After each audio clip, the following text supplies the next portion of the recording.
আপোনালোক সকলোকে গণতন্ত্ৰ দিৱসৰ বহুত শুভকামনা জনাইছোঁ।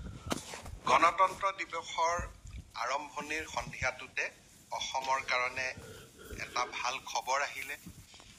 বিশিষ্ট সাংস্কৃতিক শিল্পী আমাৰ সকলোৰে সন্মানৰ আৰু অসমৰ নৃত্য জগতখনৰ এগৰাকী পুৰোধা মহিৰুহ যতীন গোস্বামী ডাঙৰীয়াক ভাৰত চৰকাৰে পদ্মভূষণ সন্মানেৰে সন্মানিত কৰিছে। মই যতীন গোস্বামী ডাঙৰীয়ালৈ বহুত অভিনন্দন জনাইছোঁ। তেখেতৰ অনুৰাগীসকললৈ অভিনন্দন জনাইছোঁ আৰু তেখেতৰ দীৰ্ঘায়ু কামনা কৰিছোঁ। এইবাৰ আমাৰ ৰাজ্যখনৰ 4জন বিশিষ্ট ব্যক্তিয়ে পদ্মশ্ৰী সন্মান লাভ কৰিবলৈ সক্ষম হৈছে। বিশিষ্ট শিক্ষাবিদ অনিল চন্দ্ৰ বড়ো, গীতা উপাধ্যায় আৰু জয়চৰণ বাথাৰী আৰু বিশিষ্ট সাংস্কৃতিক শিল্পী ৰেৱকান্ত মহন্ত ডাঙৰীয়াক ভাৰত চৰকাৰে পদ্মশ্ৰী সন্মানেৰে বিভূষিত কৰিছে। মই আটাইকেইগৰাকীকে অসমবাসী ৰাইজৰ হৈ বহুত অভিনন্দন জনাইছোঁ আৰু তেখেতসকলৰ দীৰ্ঘায়ু কামনা কৰিছোঁ।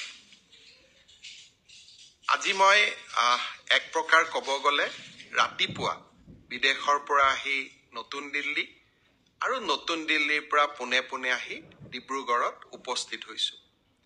অহাকালি আমি ডিব্ৰুগড়ত গণৰাজ্য দিৱসৰ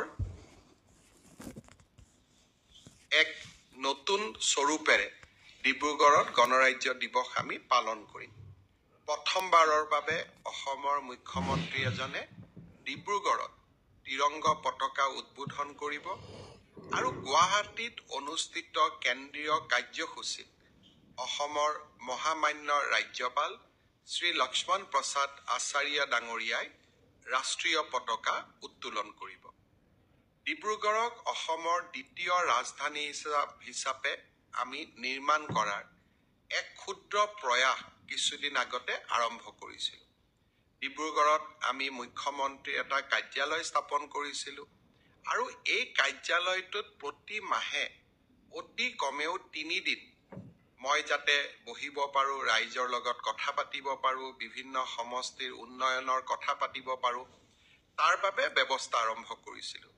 এতিয়াও মই ডিব্ৰুগড়ৰ মুখ্যমন্ত্ৰী কাৰ্যালয়টোতে বহি আছোঁ আৰু এই ডিব্ৰুগড়ৰ মুখ্যমন্ত্ৰী কাৰ্যালয়ৰ পৰাই আজি আমি ডুমডুমা সমষ্টিৰ বিভিন্ন আঁচনিৰ পৰ্যালোচনা কৰিছিলোঁ। অহাকালি আমি নাহৰকটীয়া সমষ্টিৰ পৰ্যালোচনা কৰিম আৰু পৰহি দিনাখন জোনাই সমষ্টিৰ বিভিন্ন গুৰুত্বপূৰ্ণ আঁচনিৰ ওপৰত আমি পৰ্যালোচনা কৰিম।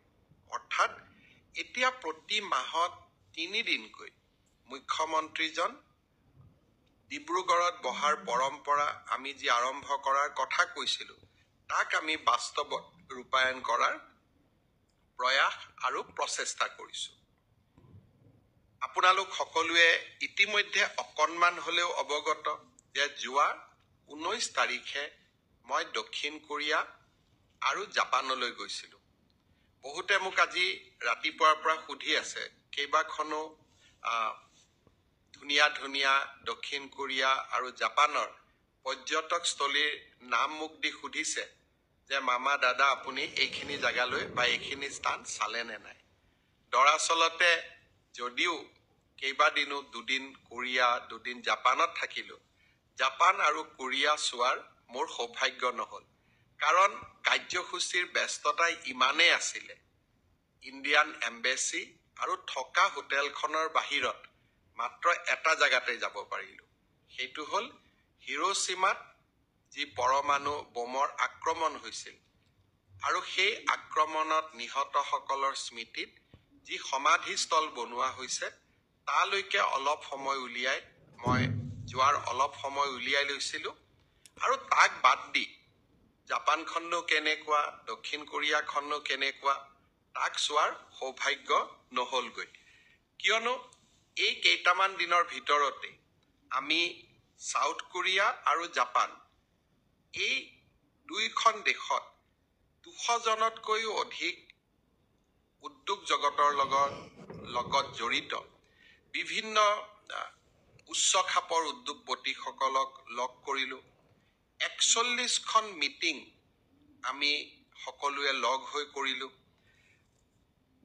দক্ষিণ কোৰিয়া চৰকাৰ আৰু জাপান চৰকাৰৰ 5জন মন্ত্ৰীক তেওঁলোকৰ বাসভৱনত গৈ তেওঁলোকৰ কাৰ্যালয়ত গৈ সাক্ষাৎ কৰিলোঁ জাপান পাৰ্লিয়ামেণ্টৰ সদনৰ অধ্যক্ষ গৰাকীক তেওঁৰ বাসভৱনত গৈ লগ কৰাৰো সৌভাগ্য হ'ল তেখেতে মোক মৰম কৰি ভাত এসাঁজো খোৱালে 3টা ৰোড শ্ব' আমি কৰিলোঁ দক্ষিণ কোৰিয়াত এটা টকিঅ'ত এটা আৰু ওচাকাত এটা 3টা আমি ৰোড শ্ব' কৰিলোঁ আৰু ইয়াৰ মাজতে আমি মাইক্ৰনৰ দৰে ছেমি কণ্ডাক্টৰ উদ্যোগ আৰু আন 2টা উদ্যোগো চোৱাৰ সময় উলিয়াই ল'লোঁ ইমান ব্যস্ততাৰ মাজত পৰ্যটকস্থলীসমূহ চোৱাৰ সময় সুবিধা উলিয়াব নোৱাৰিলোঁ কেতিয়াবা চৰকাৰী ভ্ৰমণ নহয় ব্যক্তিগত ভ্ৰমণলৈ গ'লে তাৰ ভাল ভাল পৰ্যটক স্থানবিলাক চোৱাৰ আশা নিশ্চয় মনত পুহি ৰাখিম সি যি কি নহওক জাপান আৰু কোৰিয়াত থকা সময়ছোৱাত আমি অসমৰ বিষয়ে বহু কথা তেওঁলোকক ক'লোঁ কেনেকৈ অসমে এতিয়া আইন শৃংখলাৰ পৰিৱেশ যথেষ্ট উন্নত কৰিছে আমাৰ জিডিপি কেনেকৈ প্ৰতি বছৰে 12%তকৈও অধিক বৃদ্ধি হৈছে আৰু কেনেকৈ অসমে নতুন নতুন কীৰ্তিমান যোৱা কেইটামান বছৰত স্থাপন কৰিছে কাজিৰঙাত কেনেকৈ আমি বনাঞ্চল আৰু বন্যপ্ৰাণীক ৰক্ষণাবেক্ষণ কৰিছোঁ চৰাইদেউ মৈদাম নতুনকৈ ইউনেস্কো হেৰিটেজ হ'ল ফুলবাৰীত ভাৰতৰ আটাইতকৈ ডাঙৰ নদীৰ ওপৰত থকা দলংখন আমি নিৰ্মাণ কৰি আছোঁ আৰু অসমৰ চাৰিওফালে সংঘটিত বিকাশৰ ঘটনাক্ৰম আমি তেওঁলোকক অৱগত কৰিলোঁ ইমান দিনে মহাৰাষ্ট্ৰ অন্ধ্ৰপ্ৰদেশ তামিলনাডুৰ চৰকাৰসমূহ মুখ্যমন্ত্ৰীসমূহ এনেকুৱা ৰাজ্যলৈ যায় তেওঁলোকক তেওঁলোকৰ ৰাজ্যত হোৱা বিকাশৰ কথা কয় আৰু লাহে লাহে ইনভেষ্টমেণ্টবিলাক সেই ৰাজ্যসমূহলৈকে গতি কৰে অসমৰ ষ্টৰী বা অসমৰ কাহিনী আমাৰ যি অনিৰুদ্ধ যাত্ৰা আৰম্ভ হৈছে এইবিলাকৰ বিষয়ে কোনেও কোৱাও নাছিলে আৰু কোনেও শুনাও নাছিলে মই ভাৰত চৰকাৰৰ বৈদেশিক পৰিক্ৰমা মন্ত্ৰী ডক্টৰ জয়শংকৰ ডাঙৰীয়াক ধন্যবাদ জনাম যে তেখেতে আমাৰ ৰাষ্ট্ৰদূতসকলক নিৰ্দেশ দিছিলে যে অসমৰ মুখ্যমন্ত্ৰীৰ বাবে যিমান পাৰোঁ আমি উদ্যোগপতিসকলৰ লগত সভা কৰোৱাই দিব লাগে ৰোড শ্ব' অনুষ্ঠিত কৰোৱাব লাগে যাতে নতুন অসমখনৰ কথা আমি ক'ব পাৰোঁ মই আশা কৰোঁ এই ভ্ৰমণে আমাৰ ৰাজ্যলৈ সুখবৰ কঢ়িয়াই আনিব এডভান্টেজ অসমৰ সময়ত অসমে বহুকেইটা ভাল খবৰ যাতে লাভ কৰে তাৰ বাবে আমি প্ৰচেষ্টা কৰি আছোঁ আৰু আমি সফল হ'ম অহা 6 তাৰিখে অৰ্থাৎ 6 ফেব্ৰুৱাৰী তাৰিখে জাপানৰ এটা উচ্চস্তৰীয় প্ৰতিনিধি দল অসমলৈ আহিব য'ত জাপানৰ ৰাষ্ট্ৰদূত থাকিব জাইকা জেট্ৰো তাৰ বিশ্ববিদ্যালয়ৰ কেইবাগৰাকীও শিক্ষাবিদ থাকিব উদ্যোগপতি থাকিব তেওঁলোকে অহা 6 তাৰিখে গুৱাহাটীত দুদিনীয়াকৈ আহিব আৰু অসমখনৰ বিষয়ে আৰু জানিবলৈ চেষ্টা কৰিব জাপানৰ উদ্যোগপতিসকল য'ত যায় তাত এটা উদ্যোগপতি নাযায় 25-30টা ইণ্ডাষ্ট্ৰী একেলগে যায় এখন টাউনশ্বিপ নিৰ্মাণ হয় তাত জাপানৰ স্কুল থাকে জাপানৰ খাদ্য পাবৰ কাৰণে তেওঁলোকে বিভিন্ন ব্যৱস্থা কৰে আৰু এটা জাপানৰ পৰিৱেশ এটা নিৰ্মাণ কৰে যাতে তেওঁলোকে সামাজিকভাৱে থাকিব পাৰে অসমত জাপানৰ বাবে এখন ইণ্ডাষ্ট্ৰিয়েল পাৰ্কৰ প্ৰয়োজনীয়তাও তেওঁলোকে মোক দোহাৰিছিল আৰু আমিও তেনেকুৱা এটা প্ৰস্তাৱ বিবেচনা কৰিবৰ বাবে আমিও চেষ্টা কৰিম যাতে আমি জাপান ইণ্ডাষ্ট্ৰিয়েল টাউনশ্বিপ এখন আমি অসমত নিৰ্মাণ কৰিব পাৰোঁ ভাৰতবৰ্ষৰ বিভিন্ন ৰাজ্যই হাৰিয়ানা গুজৰাট তেওঁলোকে ইতিমধ্যে জাপানৰ ৰিকুৱাৰমেণ্ট অনুসৰি জাপানে বিচৰা ধৰণে একোখন টাউনশ্বিপ নিৰ্মাণ কৰি উলিয়াইছে আমি অসমতো তাৰ প্ৰচেষ্টা নিশ্চয় কৰিম অসমত এডভান্টেজ আসাম কনক্লেভ 25 আৰু 26 ফেব্ৰুৱাৰী তাৰিখে অনুষ্ঠিত হ'ব। 24 তাৰিখে সামূহিক ঝুমুৰ প্ৰদৰ্শন হ'ব। প্ৰধানমন্ত্ৰী ডাঙৰীয়া ইতিমধ্যেই সন্মতি প্ৰকাশ কৰিছে এই এডভান্টেজ আছাম সামিটত তেখেত উপস্থিত থাকিব। ঝুমুৰ নৃত্যও তেখেতে নিজে চাব, সেই কথাও আমাক প্ৰধানমন্ত্ৰী ডাঙৰীয়াই জনাইছে। তাৰ উপৰিও ভাৰত চৰকাৰৰ আটাইবোৰ গুৰুত্বপূৰ্ণ মন্ত্ৰী এডভান্টেজ আছাম সামিটত আহিব। দেশ বিদেশৰ উদ্যোগপতিসকলো আহিব। মই মনতে কিছু ভাবি থৈছো যে এই ধৰণে যদি আমি কিছু বিনিয়োগ পাওঁ, আমাৰ ৰাজ্যখন বহু দূৰ আগুৱাব। কিমান সফল হ'ম সময়ে ক'ব, কিন্তু প্ৰচেষ্টাত আমি কতো ত্ৰুটি কৰা নাই। যিমান পাৰোঁ আমি প্ৰচেষ্টা কৰিছোঁ আৰু এডভান্টেজ আছাম 2.0 এই সন্মিলনখনে অসমৰ ঔদ্যোগিক জগতলৈ এক নতুন বাতাবৰণ কঢ়িয়াই আনক। আমাৰ নিবনুৱা সমস্যা সমাধান হওক, তাৰ বাবে আমি নিৰন্তৰ প্ৰচেষ্টা কৰিছোঁ আৰু মই ভাবোঁ আমি সফল হ'ম। অহাকালি ডিব্ৰুগড়ত গণৰাজ্য দিৱসৰ পতাকা মই উত্তোলন কৰিম, কিন্তু তাৰ লগে লগে অহাকালি আমাৰ বাবে আৰু এটা আনন্দৰ দিন। আমি কেইদিনমান আগতে অসমত 39খন সম জিলা গঠন কৰিছিলোঁ আৰু এইবাৰ এই 39খন সম জিলাতে ৰাষ্ট্ৰীয় পতাকা আনুষ্ঠানিকভাৱে উত্তোলন কৰা হ'ব। মই ভাবোঁ সম জিলাসমূহৰ নিৰ্মাণৰ ক্ষেত্ৰত যি আমি প্ৰচেষ্টা আৰম্ভ কৰিছিলোঁ, অহাকালি ই এক নতুন গতি লাভ কৰিব। সম জিলাত ৰাষ্ট্ৰীয় পতাকা উত্তোলনৰ লগে লগে বহুদিনে মহকুমাৰ দাবীলৈ আন্দোলন কৰি থকা বহু লোকৰ মনৰ আশা এটা পূৰ্ণতাৰ ফালে গতি কৰিব। মই প্ৰতিখন সম জিলাৰ যিসকল জিলাবাসী তেওঁলোকক গণৰাজ্য দিৱসৰ প্ৰাক মুহূৰ্তত আকৌ এবাৰ অভিনন্দন জনাইছোঁ। মই জাপানত থকা সময়ছোৱাত বা কোৰিয়াত থকা সময়ছোৱাত অসমত বিশেষকৈ নিযুক্তিৰ ক্ষেত্ৰত এটা খুব গুৰুত্বপূৰ্ণ পৰীক্ষা হৈ যায়। সেয়া হৈছে গ্ৰেজুৱেট টিচাৰ আৰু পোষ্ট গ্ৰেজুৱেট টিচাৰ। বহু লোকে মোক সুধিছে যে গ্ৰেজুৱেট টিচাৰ আৰু পোষ্ট গ্ৰেজুৱেট টিচাৰৰ যি পৰীক্ষা হৈ গ'ল, সেই পৰীক্ষাৰ আমি OMR চিট পাম নে নাই, সেই পৰীক্ষাৰো আমাক এনচাৰ কি দিব নে নাই, বা এনচাৰ কিট থকা প্ৰশ্নৰ উত্তৰবিলাকক আমি প্ৰত্যাহ্বান জনাব পাৰিম নে আমি নোৱাৰোঁ। মই অত্যন্ত বিনম্ৰতাৰে সৈতে ক'ম যে চৰকাৰী নিয়োগ পৰীক্ষাত স্বচ্ছতা অনাৰ বাবে আমি প্ৰতিশ্ৰুতিবদ্ধ। কেইদিনমান আগতে হৈ যোৱা সাব ইন্সপেক্টৰ পৰীক্ষাৰো OMR আৰু এনচাৰ কিসমূহ ইতিমধ্যে সেৱাই মুকলি কৰি দিছে। হাইস্কুলৰ যি গ্ৰেজুৱেট আৰু উচ্চতৰ মাধ্যমিক বিদ্যালয়ৰ যি পোষ্ট গ্ৰেজুৱেট টিচাৰ 7,000 পদৰ বাবে যি পৰীক্ষা হৈ গ'ল, সেই পৰীক্ষাৰো এনচাৰ কি আৰু পদৰ সংখ্যাটো অলপ মোৰ ইফাল সিফাল হ'ব পাৰে, কিন্তু পৰীক্ষাটোৰ আনচাৰ কি আৰু OMR চিটসমূহ পৰীক্ষাৰ্থীসকলে যাতে পায় তাৰ ব্যৱস্থা অহা এসপ্তাহৰ ভিতৰতে সেৱাই কৰি দিব আৰু স্বচ্ছতাৰ ক্ষেত্ৰত আমি কতো কম্প্ৰমাইজ নকৰাকৈ আমি আগবাঢ়ি যাম। শ্ৰদ্ধাৰ ৰাইজ, শিক্ষক নিযুক্তিৰ সমান্তৰালভাৱে মই কেইদিনমান আগতে উল্লেখ কৰিছিলোঁ যে আমাৰ হৈ যোৱা ADRE পৰীক্ষাৰ ফলাফলসমূহো আমি ফেব্ৰুৱাৰী মাহৰ শেষৰ ফালে বা আমি মাৰ্চ মাহৰ প্ৰথম সপ্তাহত ঘোষণা কৰিম। অহা 1 ফেব্ৰুৱাৰী তাৰিখে আমি আৰু এটা নতুন কীৰ্তিমান স্থাপন কৰিবলৈ গৈ আছোঁ। অসমৰ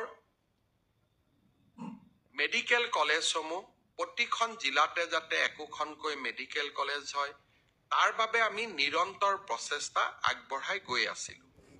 অসমৰ 14 number medical college Pragjyotishpur medical college, যি গুৱাহাটীৰ আৰ্যনগৰত নিৰ্মাণ হৈ আছে, 1 ফেব্ৰুৱাৰী তাৰিখে OPD সেৱা আমি প্ৰাগজ্যোতিষপুৰ মেডিকেল কলেজৰ OPD সেৱা আৰম্ভ কৰিম।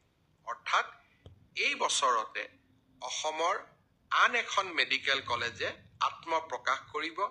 1 ফেব্ৰুৱাৰী তাৰিখে তাৰ এটা বীজ বা তাৰ এটা আৰম্ভণি আমি দেখা পাম।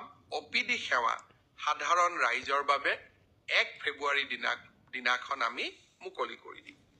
ইয়াৰ উপৰিও প্ৰায় ৭৫ কোটি টকাৰে আমি নিৰ্মাণ কৰি থকা মৰিগাঁৱৰ জাগি ৰোড আৰু মৰিগাঁও সংযোগী যি আমাৰ জাগি ভগত গাঁৱৰ ওপৰত দলং এখন আমি নিৰ্মাণ কৰি আছিলোঁ, সেই দলংখনো অহা আমাৰ 1 ফেব্ৰুৱাৰী তাৰিখে আমি ৰাইজৰ বাবে মুকলি কৰি দিম। শ্ৰদ্ধাৰ ৰাইজ, অসমৰ উন্নয়নৰ ক্ষেত্ৰত এই ধৰণে আমি লোৱা প্ৰচেষ্টাসমূহে এতিয়া লাহে লাহে তাৰ সুফলসমূহ আমি ৰাইজৰ ওচৰলৈ লৈ যাব পাৰিছোঁ। আৰু ই সঁচাকৈ আমাক প্ৰাপ্তিৰ আনন্দ দিয়ে, কৰবাত কাম কৰি থকাৰ বাবে প্ৰেৰণা যোগায়। ৰাজ্যৰ প্ৰধান বিৰোধী দল কংগ্ৰেছ দলে বাৰে বাৰে মোৰ বিদেশ যাত্ৰাক লৈ প্ৰশ্ন তুলিছে। মই এটা কথা তেওঁলোকক বিনম্ৰতাৰে সৈতে কওঁ, বিদেশলৈ মই কেইবাবাৰো গৈছোঁ আৰু বিদেশত হয়তো যাব পৰাৰ মোৰ নিজৰ ব্যৱস্থাও মই কৰি ল'ব পাৰোঁ যদি বিদেশ যোৱাৰ কাবাৰ ইচ্ছা থাকে। কিন্তু ৰাজ্যখনৰ মুখ্যমন্ত্ৰীজন যেতিয়া বিদেশলৈ যায় তেতিয়া তাত কোনেও পৰ্যটন কৰিবলৈ নাযায়। স্বপ্ন এটাই থাকে, ৰাজ্যখনৰ বাবে আমি কি কৰি যাব পাৰোঁ, ৰাজ্যখনৰ বাবে আমি নতুন কি কৰিব পাৰোঁ। আৰু সেই স্বপ্নৰ সন্ধান কৰিয়ে যোৱা ৩.৫ বছৰ মই কাম কৰি আছোঁ আৰু তেনেকৈ কাম কৰি যাম। কংগ্ৰেছ দলৰ মুখ্যমন্ত্ৰীসকলো বিদেশত গৈছিলে, কাৰ লগত কথা পাতিছিলে, কেনেকৈ কথা পাতিছিলে তাক আমি কেতিয়াও প্ৰশ্ন কৰা নাই। কিন্তু যোৱা 7টা দিন মই কি ধৰণে ৰাজ্যখনৰ কথা, নতুন অসমৰ কথা দেশ বিদেশৰ উদ্যোগপতিসকলক ক'ব চেষ্টা কৰিছোঁ, তাক আপোনালোকে সকলোৱে ছ'চিয়েল মিডিয়াৰ জৰিয়তে প্ৰত্যক্ষ কৰিছে। আৰু সেইকাৰণে মই সদায় ভাবোঁ যে আলোচনা যিয়েই নহওক কিয়, মোৰ কামে প্ৰমাণ কৰি গৈ আছে আৰু প্ৰমাণ কৰি গৈ থাকিব যে অসমক এক নতুন দিগন্তলৈ লৈ যোৱাৰ যি প্ৰতিশ্ৰুতি, সেই প্ৰতিশ্ৰুতিৰ লগত আমি কেতিয়াও কম্প্ৰমাইজ নকৰোঁ আৰু সেই ধৰণে আমি আমাৰ ৰাজ্যখনক আগুৱাই লৈ গৈ থাকিম। কংগ্ৰেছ দলৰ এগৰাকী নেত্ৰীয়ে প্ৰশ্ন কৰিছে যে মুখ্যমন্ত্ৰীৰ লগত তুলিৰাম ৰংহাং কিয় গৈছিলে। তুলিৰাম ৰংহাং কাৰ্বি আংলং স্বায়ত্তশাসিত পৰিষদৰ মুখ্য কাৰ্যবাহী সদস্য। অসমত যদি সৌৰ শক্তিৰ আমি উৎপাদন কৰিব বিচাৰোঁ, আটাইতকৈ যদি ভূমি কৰবাত আটাইতকৈ বেছিকৈ আছে সেয়া কাৰ্বি আংলঙত আছে। অসমৰ জলশক্তিৰ ওপৰত যিমান বিদ্যুৎ উৎপাদন হৈছে, কপিলী, কাৰ্বি লাংপি, এই গোটেইকেইটা কাৰ্বি আংলঙতে আছে। জনজাতীয় লোক এজনে অসমৰ আন এজন মন্ত্ৰী বিধায়কক মই লগত লৈ নগৈ যদি জনজাতীয় নেতা এজনক মোৰ প্ৰতিনিধি মণ্ডলত মই লৈ গৈছোঁ, সেয়া আমাৰ বাবে কৰবাত নহয় কৰবাত আমাৰ বাবে আনন্দৰ বাতৰি হ'ব পাৰে, সি কেতিয়াও সমালোচনাৰ বাতৰি হ'ব নোৱাৰে। মই কংগ্ৰেছ দলৰ লোকসকলক আকৌ এবাৰ অনুৰোধ কৰিম যে আপোনালোকে আমাৰ জনজাতীয় সমাজখনক সন্মানৰ চকুৰে চাবলৈ শিকক। আৰু তেতিয়াই মই ভাবোঁ আমাৰ অসমখনে এক নতুনকৈ আমি সমন্বয়ৰ বাতৰিৰে আগবাঢ়ি যাবলৈ শক্তি পাম। শ্ৰদ্ধাৰ ৰাইজ, অসমত কেইবাটাও নতুন উন্নয়নমূলক আঁচনিৰ কাম আমি হাতত লৈছিলোঁ। ইতিমধ্যে অৰুণোদয় হিতাধিকাৰী তালিকাৰ নিৰ্মাণৰ প্ৰথম পৰ্যায়ৰ কাম হৈ যোৱাৰ পিছত এইবাৰ আমি নগৰ অঞ্চলসমূহত অৰুণোদয় হিতাধিকাৰী নিৰ্বাচনৰ কাম আমি হাতত লৈছোঁ। ইয়াৰ লগে লগে আৰু এখন আঁচনিৰ কথা আমাৰ বাইদেউসকলে মোক প্ৰায়ে সুধি থাকে যে 10,000 টকাৰ যিখন আঁচনি আছিল সেই আঁচনিখন আমি কেতিয়াকৈ আৰম্ভ কৰিম। ইতিমধ্যে সেই আঁচনিখনৰো প্ৰথম হিতাধিকাৰীৰ প্ৰথম তালিকাখন জিলা পৰ্যায়ত এই আঁচনিখনৰ হিতাধিকাৰীসকলক চূড়ান্তভাৱে নিৰ্বাচনৰ প্ৰক্ৰিয়া আমি ফেব্ৰুৱাৰী মাহত আৰম্ভ কৰিম। ইতিমধ্যে ৩২ লাখ আই মাতৃক এই আঁচনিখনৰ বাবে আমি প্ৰাৰম্ভিকভাৱে নিৰ্বাচিত কৰিছোঁ আৰু জিলা সমিতিসমূহে এই আঁচনিখনৰ চূড়ান্ত ৰূপ দিব। কম বেছি পৰিমাণে মই আশা কৰোঁ যে প্ৰায় ২৮ৰ পৰা ২৯ লাখ মাতৃক আমি এই আঁচনিখনৰ সুবিধা দিব পাৰিম। মোক দুই এজনে সুধি আছে অসম পুলিচৰ ৰিটেন কেতিয়া হ'ব? মই ভাবোঁ যে ফেব্ৰুৱাৰী মাহ নহ'লে মাৰ্চৰ প্ৰথম ভাগতেই আমি অসম পুলিচৰ কনিষ্টবলসকলৰ পৰীক্ষাৰ ৰিটেন টেষ্টৰ কাম আমি সমাপন কৰিম। আজি বহু সময় আপোনালোকৰ পৰা নলওঁ। গণতন্ত্ৰ দিৱস অহাকালি। প্ৰতি বছৰে ভাৰতৰ ৰাইজে গণতন্ত্ৰ দিৱস উলহ মালহেৰে পালন কৰে। বাবা চাহেব ভীমৰাও আম্বেদকাৰে আমাক যিখন সংবিধান দি থৈ গৈছিল, যিখন সংবিধানে স্বাধীন ভাৰতৰ বিকাশৰ আটাইতকৈ ডাঙৰ আধাৰ নিৰ্মাণ কৰিছিল, সেই সংবিধানখনক গ্ৰহণ কৰা দিনটোকে আমি গণৰাজ্য দিৱস হিচাপে পালন কৰোঁ। মই ভাবোঁ এই গণৰাজ্য দিৱসে আমাক সংবিধানৰ প্ৰতি আকৌ এবাৰ আমাৰ দায়িত্ব কৰ্তব্যক সোঁৱৰাই দিব আৰু সংবিধান প্ৰদত্ত অধিকাৰৰ লগতে সংবিধানে আমাৰ বাবে লিখি থৈ যোৱা কৰ্তব্যসমূহ পালনৰ বাবেও আমি প্ৰচেষ্টা কৰিম। মই শেষত এটা কথাৰে সামৰণি মাৰোঁ। জাপানত যেতিয়া মই আছিলোঁ, তাৰ তিনিজন মন্ত্ৰীক মোক লগ কৰাৰ মোৰ সৌভাগ্য হৈছিল। জাপান সংসদৰ অধ্যক্ষক লগ কৰাৰ মোৰ সৌভাগ্য হৈছিল। ২০০তকৈও অধিক উদ্যোগপতিক লগ কৰাৰ মোৰ সৌভাগ্য হৈছিল। ভাৰতৰ বিষয়ে প্ৰতিজনে জানে। ভাৰতৰ বিষয়ে বহু কথাই জাপানৰ লোকসকলে জানে। কিন্তু নৰেন্দ্ৰ মোদীৰ কথাও সকলোৱে গৌৰৱেৰে সৈতে উপস্থাপন কৰে আৰু নৰেন্দ্ৰ মোদীৰ ব্যক্তিত্বক জাপানৰ লোকসকলে অদ্ভুতভাৱে প্ৰশংসা কৰে। ভাৰতৰ প্ৰধানমন্ত্ৰী এগৰাকীৰ এনে বিশাল পৰিচয় জাপানৰ ভূমিত দেখি মই সঁচাকৈয়ে গৌৰৱ অনুভৱ কৰিলোঁ। মই ভাবোঁ আমাৰ দেশৰ প্ৰধানমন্ত্ৰীগৰাকীৰ ইমান সন্মান বিদেশত নিশ্চয় ভাৰতৰ বাবে এক উজ্জ্বল ভৱিষ্যতে অপেক্ষা কৰি আছে। সেই উজ্জ্বল ভৱিষ্যত গণৰাজ্য দিৱস অহাকালি সেই উজ্জ্বল ভৱিষ্যতৰ পথত আগুৱাই লৈ যাবলৈ গণৰাজ্য দিৱসে আমাক সকলোকে আগুৱাই যাবলৈ আমাক সকলোকে আকৌ এবাৰ প্ৰেৰণা দিব। তাকে কামনা কৰি আজিৰ মোৰ ব্ৰডকাষ্ট সামৰিছোঁ। আকৌ লগ পাম আৰু তেতিয়া মই আৰু নতুন নতুন খবৰ, নতুন নতুন বাতৰি আপোনালোকক দিবৰ বাবে চেষ্টা কৰিম। বহুত বহুত ধন্যবাদ। জয় হিন্দ, বন্দে মাতৰম।